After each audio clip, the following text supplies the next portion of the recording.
deu tempo do computador ligar e atualizar todas as coisas.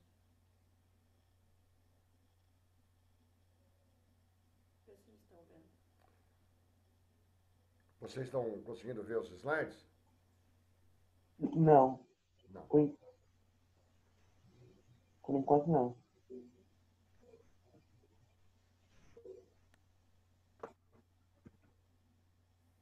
E agora? Deixa eu ver isso. Agora sim. Agora sim. Onde que eu deixo os slides? É aqui ou aqui? Rola o negocinho. Então vamos lá. Falta um tempinho aí pra gente começar?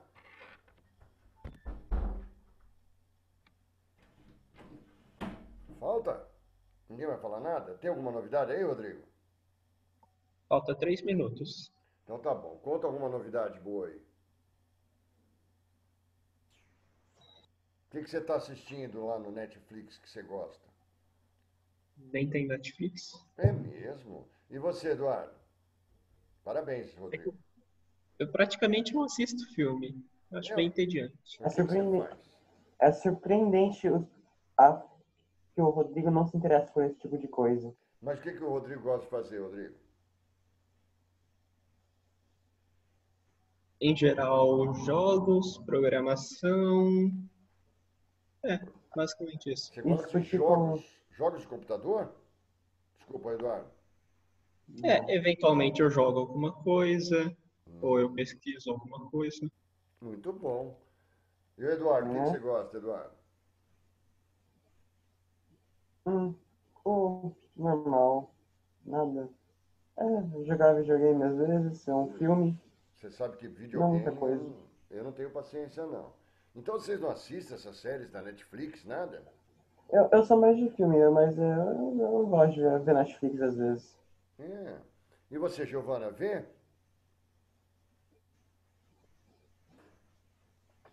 Netflix, sim, eu assisto. É. Me colocaram para assistir uma série lá, Ozark, né? Não conhece Ozark? E eu achei legal, mas eu não sou também eu não tenho paciência. Vocês estão me ouvindo bem? Porque vocês estão. Tá chegando com atraso aqui a quando vocês falam. Mas vamos lá, podemos começar agora? Ah, não, Rodrigo, Rodrigo, você que manda, Rodrigo.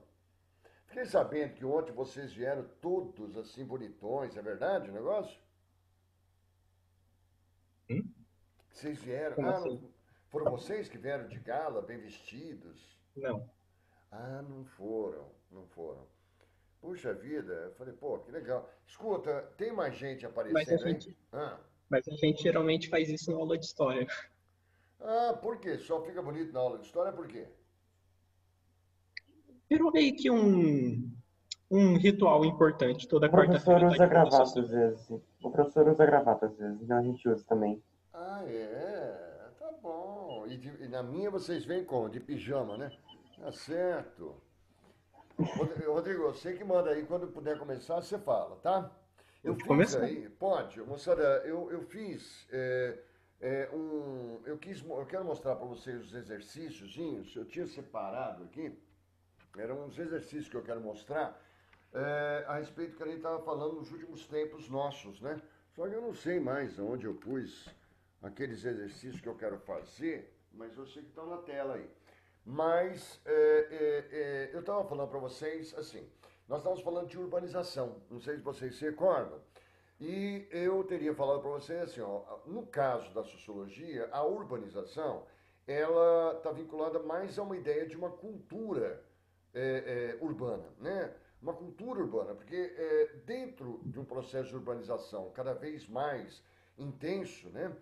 Nós temos aí algumas transformações muito interessantes, né? Então, por exemplo, num meio urbano, em cidades, prevalece mais as relações secundárias, não sei se você lembra o que é isso, quer dizer, mais formais, as pessoas se escondem um pouquinho mais, as pessoas não se mostram muito, né?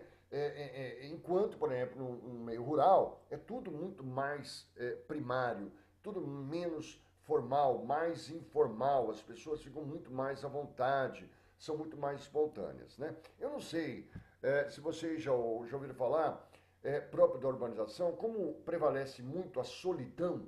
Eu não sei se vocês já viram falar de algumas chamadas tribos urbanas. Eu nem sei se alguém participa de tribo urbana. É que só está aparecendo para mim que o Eduardo, o Rodrigo e a Giovana. Mas quem quiser falar aí, fala. Tribo urbana, por exemplo, punk, góticos. Que mais que tem tribo urbana aí? Moçada que curte hip hop, né? Outro dia eu falei em tribo urbana, o pessoal falou, tem uma moçada que se une, por exemplo, para consumir drogas. Quer dizer, são tribos urbanas, porque as pessoas muitas vezes são tão sozinhas na cidade, que elas precisam se associar a pessoas que pensam da mesma forma para se sentirem menos só. E aí eu estava colocando para vocês assim, olha, a urbanização, ela traz... Professor, Oi, fala, João. Achei aqui. a torcida de futebol seria considerada uma tribo urbana? Não, não. Tribo urbana, João, eu não sei escrever aqui, mas tem um rapaz, um sociólogo muito interessante, chamado Michel Maffesoli, eu não sei se já ouviu falar. Michel Maffesoli. Ele está vivo e tal. Ele fala que as tribos urbanas, elas são pequenas, né? Então, por exemplo, uma torcida de futebol, por maior, mas se bem que eu acho que tem uma coisa legal que você colocou, eu vou te dar um exemplo. Por maior, porque você não consegue identificar bem uma torcida de futebol. Se você vai, por exemplo, num jogo de futebol, por exemplo, eu gosto muito, né? Eu sou corintiano, que eu já falei para vocês. Meu, é impressionante. Se você estiver numa torcida do Corinthians, você vai encontrar gente de terno, João, de terno, o cara sem camisa, o preto, o branco, o maconheiro, tá lá o cara às vezes consumindo a sua droguinha. E, na verdade, é gente de todo tipo. Esse Michel Maffesoli, não sei que barulho é esse, ele fala que uma tribo urbana, João, ela é caracterizada pela pequenez. Então, o que identifica um membro de uma tribo urbana, e aí ficaria muito difícil para a torcida de futebol, porque é muita gente diferente, é muito grande, o que caracteriza uma tribo urbana seria o vestuário, né? Então, por exemplo, o gótico, o moçada que é gótica, na verdade, usa a mesma roupa, nossa, tem alguém com ligado aí, né? O vestuário, a linguagem, João. Numa torcida de futebol tem gente falando de forma várias diferentes. A gente fala só palavrão, tem gente que, né? Mas a linguagem, o vestuário, a forma de comportamento, então é bem específico, João. Então a torcida de futebol é muito grande. Não sei se tem um microfone ligado aí ou é impressão minha. É uma boa tarde. Ah, é? Eu vou bater nele. Mas, João, você está me perdendo. A torcida de futebol, ela é muito ampla. Se bem... Nossa. Ô, Rodrigo, pede para ele parar lá. Se bem que... Boa tarde, se você pode parar. Isso. O que ele está fazendo lá? Aí ele está enchendo o saco mesmo, Rodrigo? Não, eu só deixei o microfone ligado, só isso. Ah, é o Eduardo. Mas, Eduardo, João, deixa eu só falar. Tem uma torcida de futebol que eu acho muito bonita. É uma torcida de futebol do Ferroviário do Ceará, né? Essa torcida, ela tem características de tribo urbana, que é a moçada que é anarquista. Então o pessoal montou uma torcida, ela é pequena, mas o slogan dessa torcida ela chama Coral. Cobra Coral, né? Alguma coisa assim. E essa torcida, a moçada se veste de forma igual, tem a mesma linguajar, e o slogan dessa torcida é muito interessante. É o slogan Paz nos estádios, mas luta de classes. Algo assim. Então, aí já dá para caracterizar. Mas torcidas, normalmente de clubes muito grandes, não tem essa pequenez, né? A não ser essa, que é o exemplo que eu te dei. Então, as tribos urbanas são específicas. Mas, vamos lá. Tudo bem, João? O que eu queria falar para vocês hoje seria assim, graves problemas da urbanização, que vocês vivem, eu também, né? Então, a gente citou alguns problemas. Saneamento básico, né? O saneamento básico é gravíssimo em cidades, inclusive, como Londrina, se bem que no Paraná as coisas andam um pouco melhor. Rede de esgoto insatisfatória, lixo, poluições, visuais, né? Poluição visual, sonora, e muita especulação imobiliária, ausência de áreas de confraternização, ausência de áreas verdes nas cidades e um grande problema que é a violência. Então eu queria falar um pouquinho com vocês exatamente sobre esse problema da violência. Quando a gente fala em violência, a primeira coisa que vem à sua cabeça, eu acho que nós conversamos sobre isso, a primeira coisa que vem à cabeça quando você fala em violência é na violência física, né? Não sei se não foi na semana passada que eu perguntei para alguém se alguém já tinha sido vítima de violência. Alguém falou? Foi aqui? Alguém já foi assaltado? Ninguém. Não! Ninguém. É que eu só estou vendo o Eduardo. Eu- Quem? Eu fui roubado, mas eu não estava acordado. Você não estava acordado? Ah, então, Rodrigo, você foi furtado, né? Mas é violência, né? Violência. É que tem um problema, moçada, é que quando a gente pensa em violência, a gente faz uma relação muito grande com a ideia de violência física. Física, né? Então, é o assalto, é o furto, é o roubo, que não deixa de ser uma violência física. Mas não é só a violência física, né?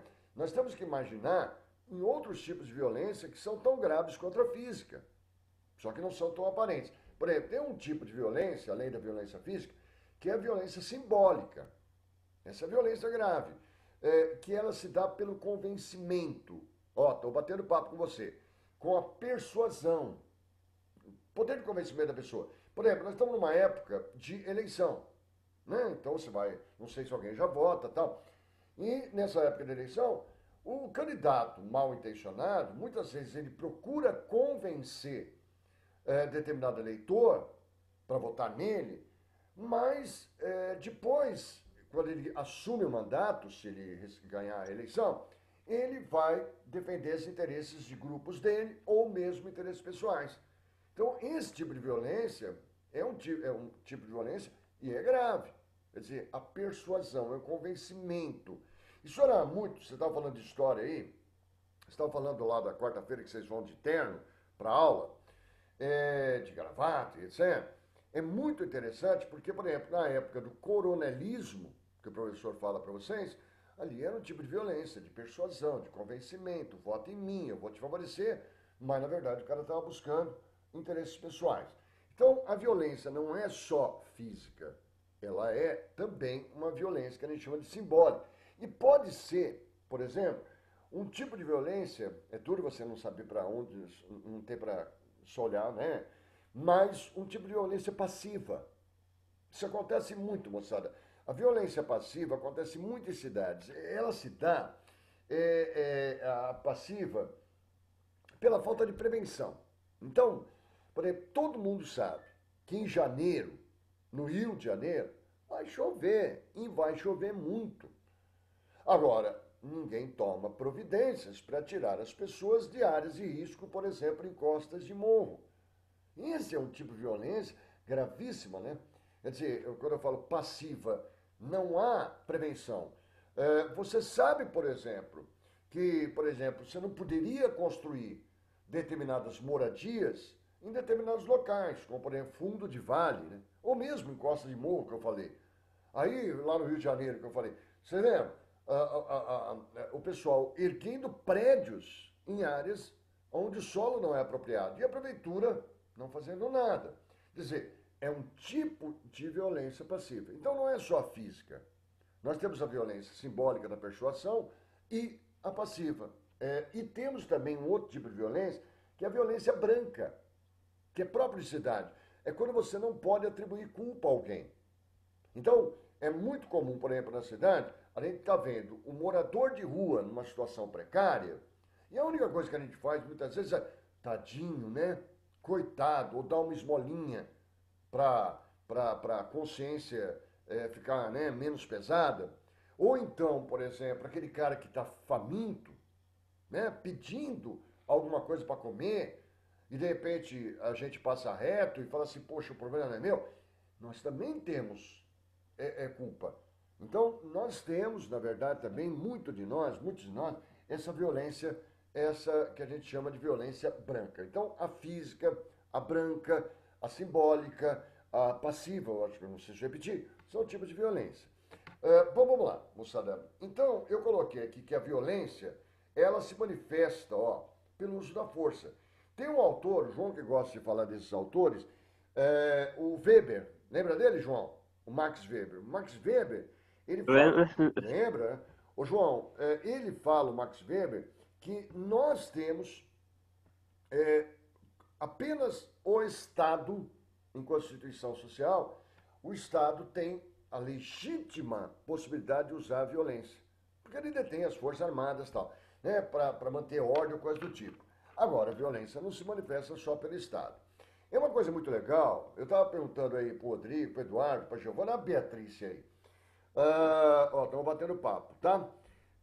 Eu estava perguntando quem assiste filme e tal, e é muito engraçado esse negócio de filme, né? Porque a gente, quando vocês pegam aqueles filmes de Idade Média, principalmente, né? Principalmente da época da Alta Idade Média, feudal, a gente vê algumas violências, algumas brutalidades, aquela cavaleiro medieval se matando um ao outro, né? Alguns torneios, os caras pilhando, né? Colocando fogo em colheita, saqueando aldeias, né? Você já viu isso, né? E aparece, por exemplo, um sociólogo alemão, Norbert Elias. Ele nasceu em 1897 e morreu em 1990. Olha lá, 93 anos.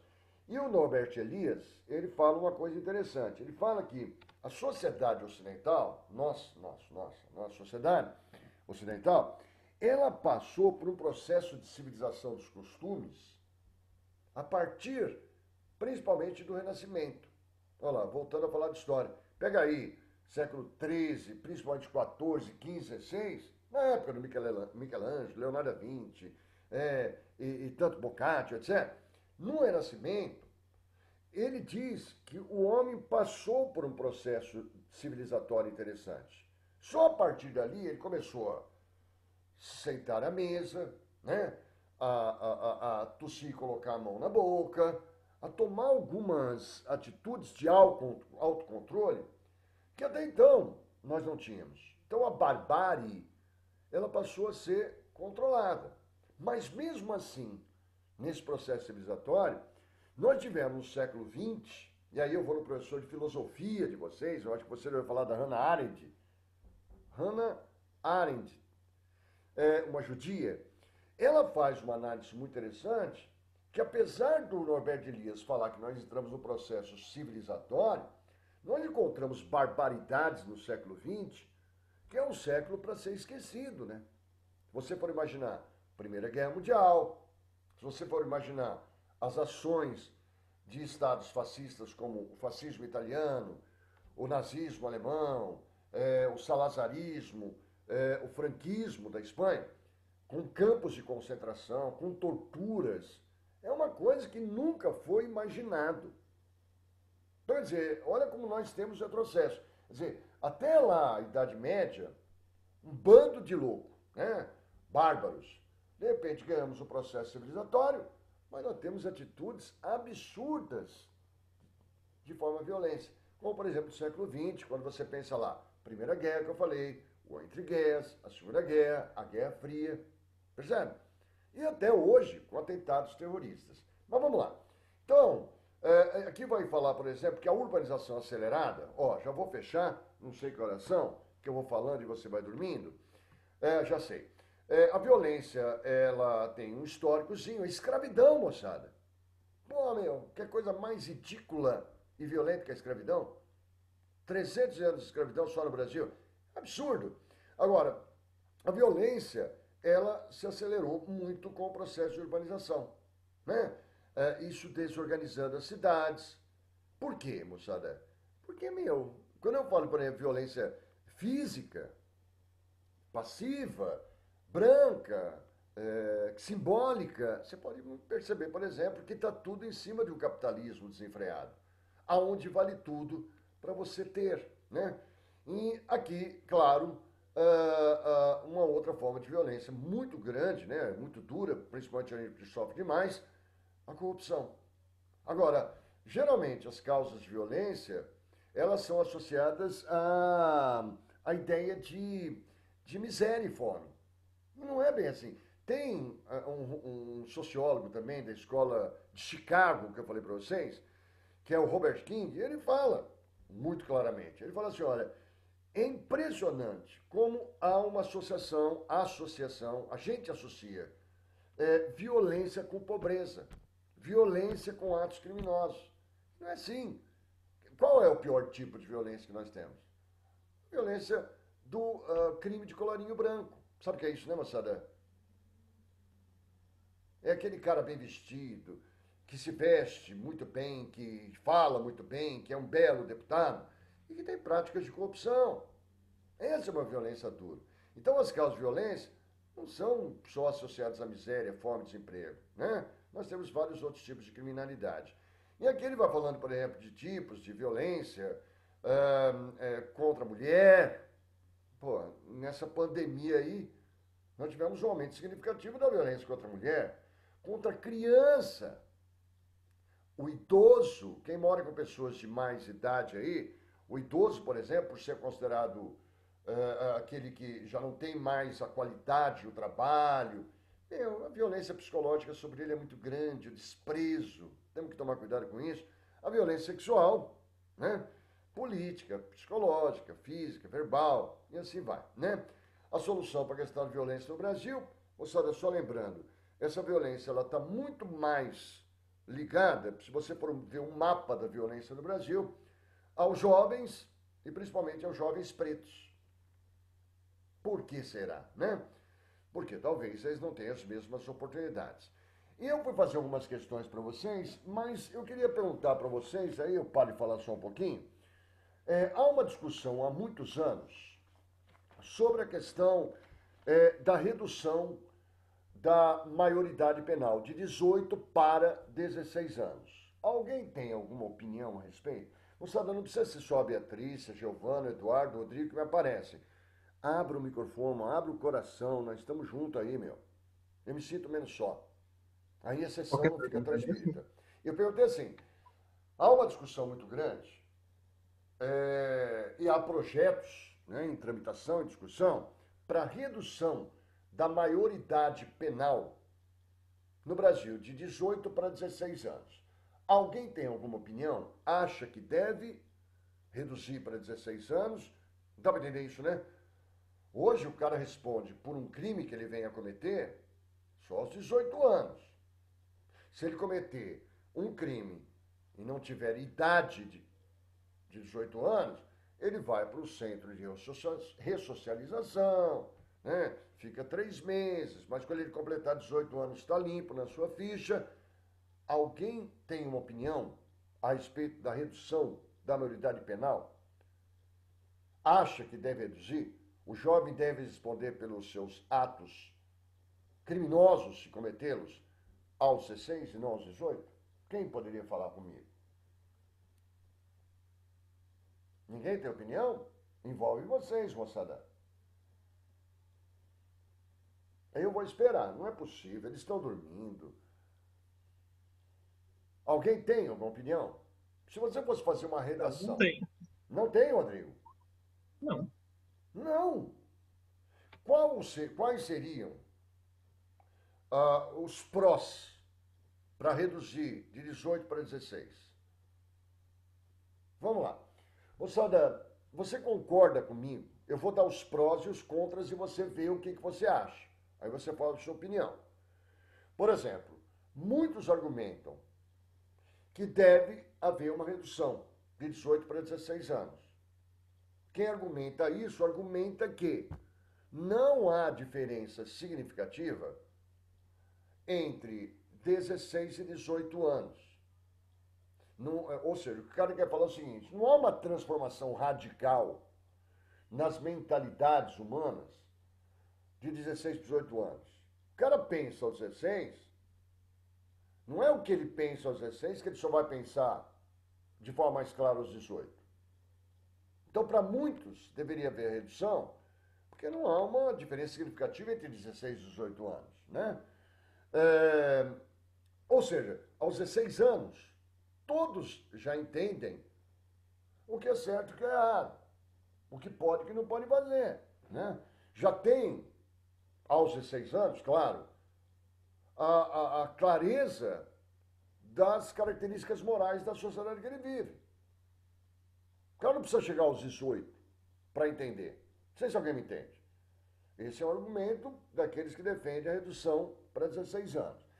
Outra coisa, moçada, um argumento forte, que eu acho. Aos 16 anos, você está podendo votar. Mas você não pode dirigir. Eu, particularmente, falo assim, ou é ou não é, né, moçada? Eu fico imaginando, você só responde pelos seus crimes no Brasil aos 18. Só deixar claro, moçada, porque do jeito que eu tô falando, tá parecendo que eu sou a favor, e eu não sou, tá? Mas essa é a minha opinião e cada um tem a sua. Eu falo, por exemplo, aos 16 anos você pode votar, mas você não pode dirigir. Agora vamos pegar o caso de você votar. Se você for colocar o seu voto lá na urna eletrônica, e de repente der um troço na sua cabeça e você quebrar a urna, não é engraçado? Você vota para decidir destinos. Mas se você quebrar a máquina, chama o teu pai ou tua mãe e teu responsável. Você não responde por isso. Então é uma coisa louca. Então para muitos fala assim, peraí, se o cara pode votar, ele pode responder pelo seu crime. Esse é o argumento pró. Outro argumento pró para redução. Só tem 2 países na América do Sul onde a maioridade penal se dá aos 18 anos. Todos os outros são 16. Na América do Sul. Só tem 2 países, Brasil e Uruguai. Na Argentina o cara responde aos 16, na Bolívia aos 16, na Colômbia aos 16, na Venezuela aos 16. Percebe? Se for comparar com outros países, a coisa é muito pior. Na França, se o crime for muito hediondo, o cara responde com 13. Na Rússia, com 12. Na China, né? Aos 16. Então, é muito complicado essa discussão. Então, tem argumentos a favor.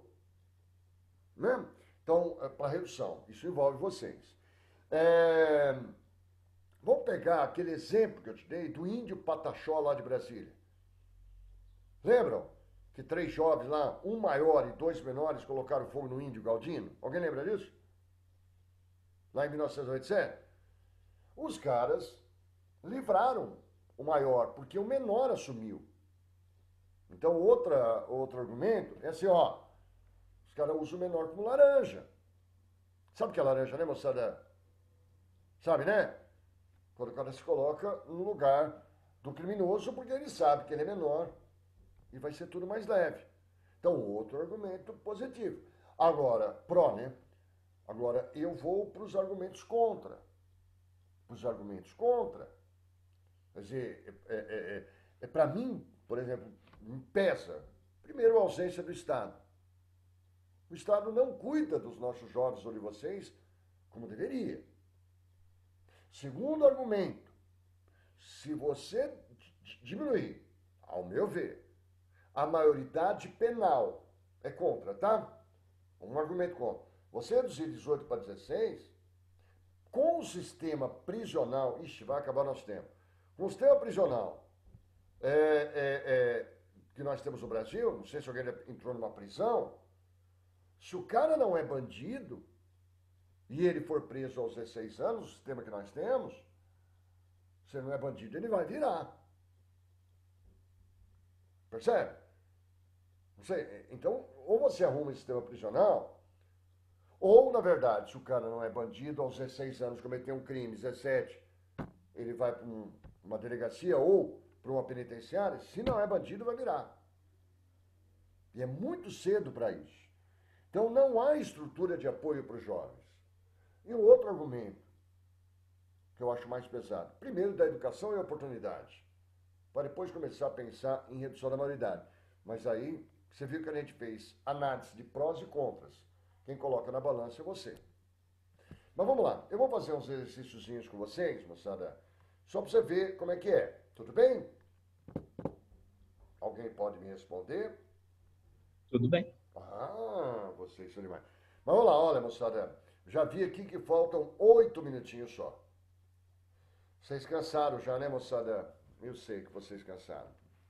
Oh, meu Deus do céu, ficou um cachorro aqui dentro e não tem como sair. Já vai, Sussa. A Nara deixou você, tudo bem. Tem cachorro aí, ô Eduardo? A Beatriz tem um lobo. Olha que linda. Vamos lá, olha, essa questão caiu no Enem. No ano que vem vocês vão fazer e tal. Ó, 5 minutinhos. Correndo por fora, existe uma camada geográfica e socialmente periférica sempre vista com suspeição pela polícia. Só no Rio, por exemplo, Rio de Janeiro, são quase 2 milhões reunindo-se todos os finais de semana, fim de semana, para sua maneira se manifestar numa furiosa comunhão feita sem palavras, de sons e gestos, os bailes funks. Vocês provavelmente têm uma certa aversão a baile funk, mas quando vocês vão numa festa de aniversário, né, pode reparar que está todo mundo dançando funk no final, né? Inclusive os adultos assim e tal, né? O pessoal não gosta, mas curte.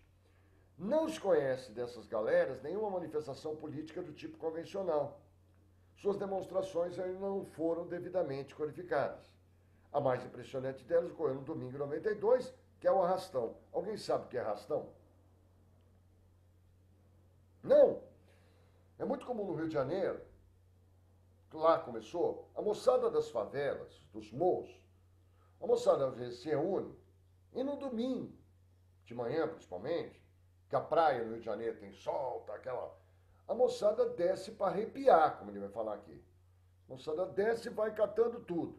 Relógio, se tiver relógio, celular, toalha, leva tudo.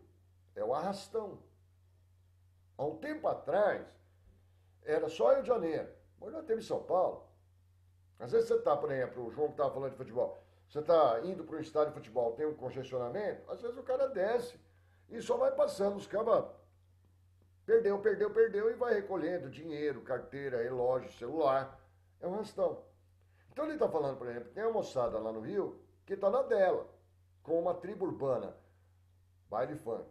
Só que às vezes a moçada, de repente, desce para fazer um arrastão.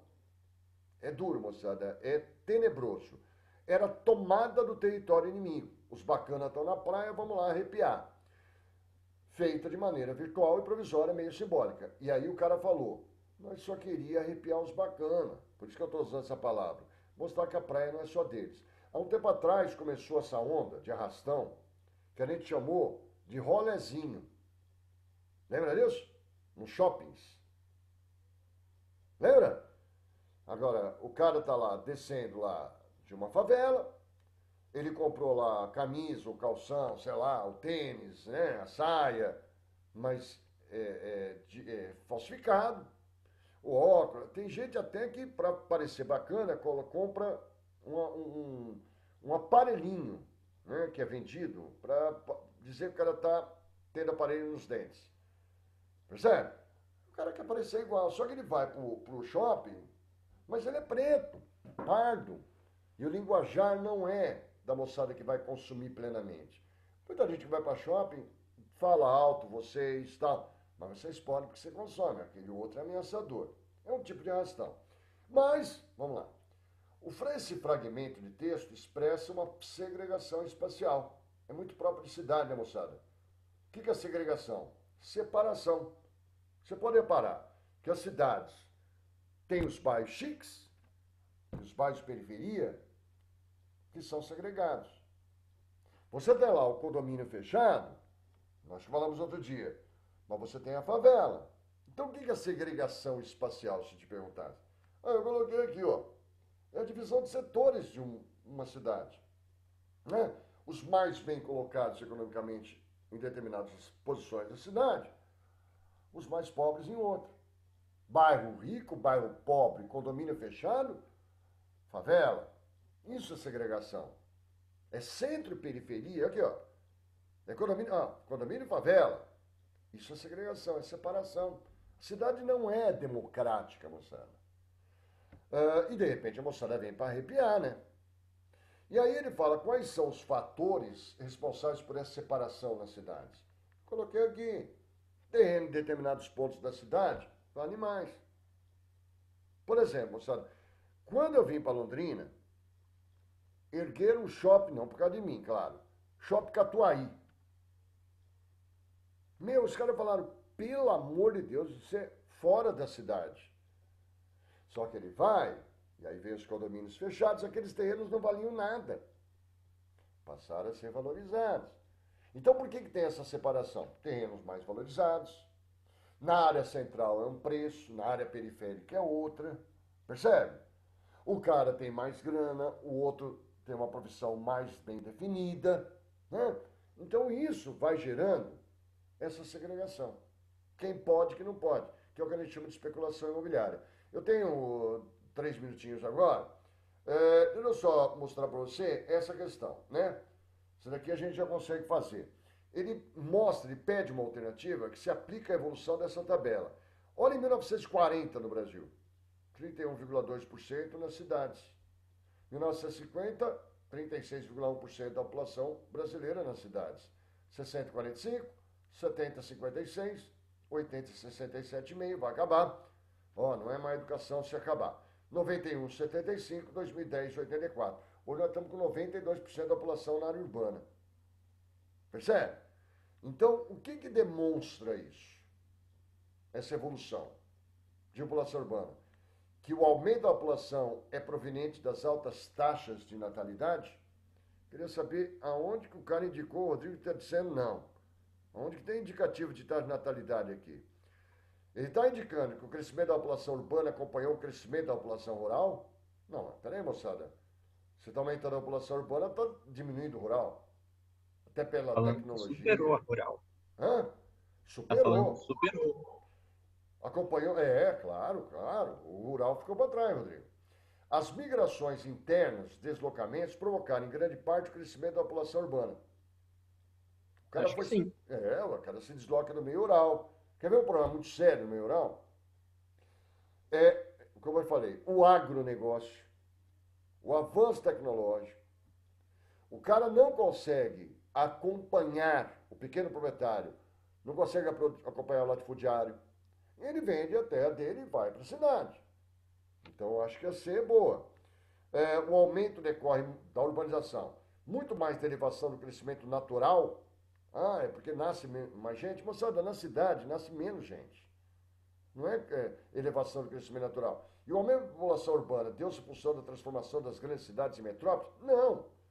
As cidades vão se transformar em metrópoles porque as pessoas vieram para elas. Não é porque a população urbana aumentou apenas. É porque você tem que formar centros que abasteçam cidadezinhas menores ao redor. Pena que vai acabar o nosso tempo, moçada. Eu tenho 30 segundos aqui, ó. Em relação à urbanização dos países subdesenvolvidos como o Brasil, eu vou direto, tá? A gente pode afirmar, eu vou direto. Ó, em relação à urbanização de países subdesenvolvidos em relação ao Brasil, não foi acompanhada de uma grande oferta de empregos urbanos. Tem muito desemprego. É a mais antiga do planeta? É acompanhada por igual ritmo de industrialização? Lógico que não. Não é porque cresce a indústria que, de repente, a urbanização também. A mecanização do campo liberou a mão de obra e a industrialização criou novos empregos? Nem sempre, tem muito desemprego. A urbanização ocorre em virtude da expulsão